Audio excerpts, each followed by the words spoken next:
India Pakistan के partition से कई महीनों पहले ही मुल्तान, रावलपिंडी और अमृतसर में दंगे भड़क चुके थे। इन्हीं में से रावलपिंडी से 35 किलोमीटर दूरी पर एक गांव हुआ करता था जिसका नाम था थोहा गांव। थोहा गांव भी उस टाइम पर दंगों की चपेट में आ चुका था। थोहा गांव में 600 सिख परिवार रहा करते थे। इस गांव को मुस्लिम गांवों की भीड़ ने उस टाइम पर घेर लिया था। इसके एवज में सिख परिवारों ने अपनी इज्जत बचाने के लिए 20,000 रुपए उन मुस्लिम गांव वालों की भीड़ को दिए थे और मुस्लिम गांव वालों की जो भीड़ थी वो वापस लौट गई। इसके बाद थोहा गांव के जितने भी सिख परिवार थे वो संत गुलाब सिंह की हवेली पर जाकर सब एक साथ रहने लगे थे अपनी जान बचाने के लिए। ये घटना 6 मार्च 1947 की थी, लेकिन अगले 3 दिन के बाद 9 मार्च 1947 को एक बड़े हुजूम में मुस्लिम भीड़ फिर से आती है, तलवार, भाले और कुल्हाड़ियां लेकर। और उनमें से एक दंगाई बोलता है जिसका नाम था गुलाम रसूल, जो कि बोलता है कि हमें एक लड़की आप दे दो, अगर एक लड़की दे दोगे तो हम वापस चले जाएंगे। लेकिन इस बार गांव वालों ने फैसला कर लिया था कि वो अपनी इज्जत बचा कर रहेंगे। जितनी भी महिलाएं थी उन सब ने कहा कि हमें जहर देकर मार दो। उनमें से एक शख्स था जिसका नाम था संत राजा सिंह। राजा सिंह ने अपनी बड़ी बेटी मान कौर को बुलाया। मान कौर अपने पिता के पास आती है, दुपट्टा उतारकर हाथ में ले लेती है और आगे बंधी हुई जो चोटियां होती हैं उनको पीछे कर लेती है। संत राजा सिंह ईश्वर से अरदास करते हैं। उनका कहना था, हे सच्चे बादशाह, हम अपनी सिक्खी बचाने के लिए अपने बच्चों को शहीद करने जा रहे हैं, हमें माफ करना। और देखते ही देखते संत राजा सिंह ने मान कौर की गर्दन पे रख के कृपाण कर दी।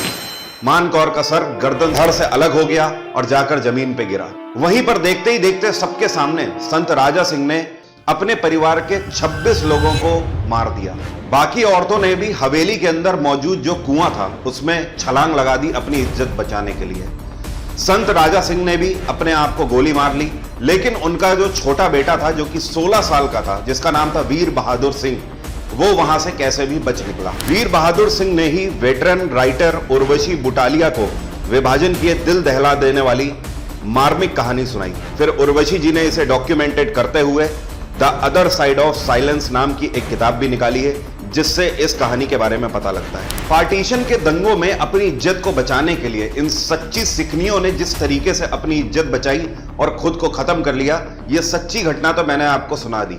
इसके अलावा अब मैं आपको एक ट्रेजिक लव स्टोरी सुनाऊंगा जो कि इसी टाइम की है। मेरी स्टैटिक जीके की बुक और एसएससी के 9000 क्वेश्चन बैंक की बुक आप Amazon से ऑर्डर कर कर अपने घर मंगा सकते हैं। इन किताबों का भी लिंक वीडियो के डिस्क्रिप्शन में दिया हुआ है, जिसमें कि एक नेक दिल सिख इंसान एक मुस्लिम महिला को एक पागल भीड़ से बचाता है, एक ऐसी भीड़ जो कि उस मुस्लिम महिला की जान ही लेने वाली थी। इतना ही नहीं, उस सिख इंसान ने उस मुस्लिम महिला से ब्याह भी रचाया उसकी जान बचाने के लिए। यह कहानी है जैनब और बूटा सिंह की, जहां से वो एक स्त्री ना होकर खरीद फरोख्त का सामान बन जाती है। एक हाथ से दूसरे हाथ तक बिकते बिकते वो अमृतसर जा पहुंचती है। सोर्सेज बताते हैं कि अमृतसर में बूटा सिंह जैनब नाम की इस लड़की को खरीद लेता है। बूटा सिंह की उम्र 55 साल की थी, जैनब की उम्र 20 साल थी केवल। दोनों एक साथ रहने लगते हैं। बदनामी का डर होने के बावजूद दोनों में प्यार होता है और उसके बाद दोनों एक दूसरे से शादी भी कर लेते हैं। उसके बाद उन्हें 2 बेटियां होती हैं। एक का नाम था तनवीर कौर तो दूसरी का नाम था दिलवीर कौर। आने वाले 6 दिसंबर 1947 को भारत और पाकिस्तान दोनों ने इंटर डोमिनियन ट्रीटी साइन करी। इस ट्रीटी का मतलब यह था कि दोनों देशों के बीच में अगवा करी गई महिलाओं को एक दूसरे को सौंपा जाना था वापस। अगर कोई महिला 1 मार्च 1947 के बाद अपने समुदाय से बाहर किसी पुरुष के साथ संबंध बनाती है तो उसे अगवा माना गया। उन्हें ट्रैक करने और वापसी के लिए खोजी टीमें भी तैनात करी गई। ऐसे में बूटा सिंह के भतीजों ने मुखबरी कर दी और जो खोजी टीम थी उनमें से एक टीम का दस्ता आ धमका जैनब को लेने के लिए। जैनब की मंजूरी या ना मंजूरी मायने भी नहीं रखती थी। जैनब को तो अब वापस पाकिस्तान जाना ही था और देखते ही देखते जैनब को डॉक्यूमेंटेशन करने के बाद वापस पाकिस्तान भेज दिया गया। कुछ दिन बाद बूटा सिंह को एक खबर मिलती है कि जैनब के ऊपर उसके परिवार वाले दूसरी शादी कराने के लिए दबाव बना रहे हैं। ऐसे में बूटा सिंह अपनी जमीन बेच देता है और दिल्ली आ जाता है। दिल्ली आकर सबसे पहले तो वो इस्लाम धर्म को अपनाता है और अपना नाम रखता है जमील अहमद, और उसके बाद वीजा के लिए अप्लाई करता है ताकि उसे पाकिस्तान जाने को मिल जाए और वो जैनब को वापस ला सके। शॉर्ट टर्म के लिए वीजा उसे मिल भी जाता है। उधर जैनब की शादी उसके चचेरे भाई से कर दी जाती है। इधर बूटा सिंह शॉर्ट टर्म वीजा के अंतराल पे पाकिस्तान पहुंचता है वहां पर पाकिस्तान पुलिस उसे गिरफ्तार कर लेती है और मजिस्ट्रेट के सामने प्रस्तुत करती है। फाइनली बात खुल जाती है कि बूटा सिंह किस लिए पाकिस्तान आया हुआ है। जैनब को बुलाया जाता है और वहीं पर भरी अदालत में जैनब ये कह देती है कि इस आदमी से मेरा कोई लेना देना नहीं है। शायद जैनब ने अपने परिवार वालों के डर से ऐसी बात कही हो, लेकिन इस बात से बूटा सिंह तो आहत हो चुका था। बूटा सिंह ने वहीं पर आत्महत्या कर ली और सुसाइड नोट में लिखा कि उसकी आखिरी ख्वाहिश यह है कि उसे जैनब के गांव नूरपुर में ही दफनाया जाए, लेकिन यह आखिरी इच्छा भी पूरी नहीं करी गई, क्योंकि जहां का यह किस्सा है वो लाहौर था और लाहौर में ही बूटा सिंह को दफना दिया गया। भारत और पाकिस्तान की दो बहुत चुभती हुई कहानियां मैंने आपको सुनाई हैं। ऐसी अनगिनत कहानियां हैं उस समय की। अब मैं आपको शॉर्ट में यह बताऊंगा कि भारत और पाकिस्तान का विभाजन दरअसल कैसे हुआ। 23 मार्च 1940 को लाहौर के मिंटो पार्क में मुस्लिम लीग ने एक आजाद मुस्लिम मुल्क का प्रस्ताव रखा।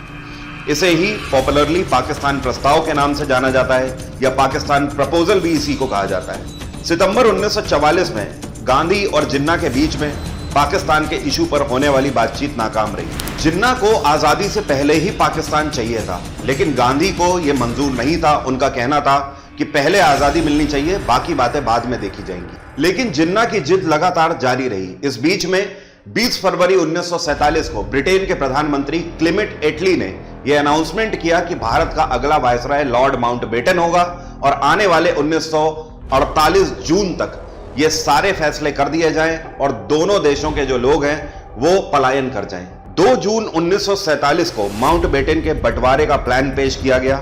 4 जून को नेहरू, जिन्ना और सिख समुदाय के प्रतिनिधि बलदेव सिंह ने ऑल इंडिया रेडियो पर इसकी जानकारी दी। 15 जून को बंटवारे के प्रस्ताव पर भी मोहर लग गई। 12 अगस्त को इस बंटवारे की लकीर खींची गई। 14 अगस्त को भारत से अलग होकर एक नया मुल्क बनाया गया, पाकिस्तान। वो भी 2 हिस्सों में, एक पूर्वी पाकिस्तान और दूसरा पश्चिमी पाकिस्तान। पूर्वी पाकिस्तान 1971 में बांग्लादेश बन गया, जो कि आज भी बांग्लादेश ही है। 17 अगस्त को इस बात का ऐलान कर दिया गया। उस वक्त करोड़ों लोग असमंजस में थे कि अब वो अपने घर में है या किसी पराये मुल्क में है। किसी भी गवर्नमेंट एग्जाम की अगर आप तैयारी कर रहे हैं, केवल एक ही ऐसा सब्जेक्ट है जो कि नैया डुबाने का काम करता है, और वो है जीएस या जनरल स्टडीज। आप मेरा जीएस का कंप्लीट बैच अवेल कर सकते हैं एग्जाम इंजन एप्लीकेशन से। 50% का फ्लैट डिस्काउंट चल रहा है। सेफ 50 आपको कोड लगाना है, और history, polity, geography, science, economics, computer और पिछले 5 सालों के पीवाईक्यूज, ये सब कुछ आपको रिकॉर्डेड पैकेज के फॉर्म में मिल जाता है, जिसकी वैलिडिटी 1 साल रहती है और आप 24/7 उस रिकॉर्डिंग को कभी भी अवेल कर सकते हैं। इसकी खास बात यह भी है कि आप जल्द से जल्द पूरी जीएस के सिलेबस को कवर कर सकते हो। उसके बाद कोई भी एग्जाम हो, आप इजीली उसे क्वालिफाई कर जाते हैं। इस बैच का डायरेक्ट लिंक भी वीडियो के डिस्क्रिप्शन में दिया हुआ है।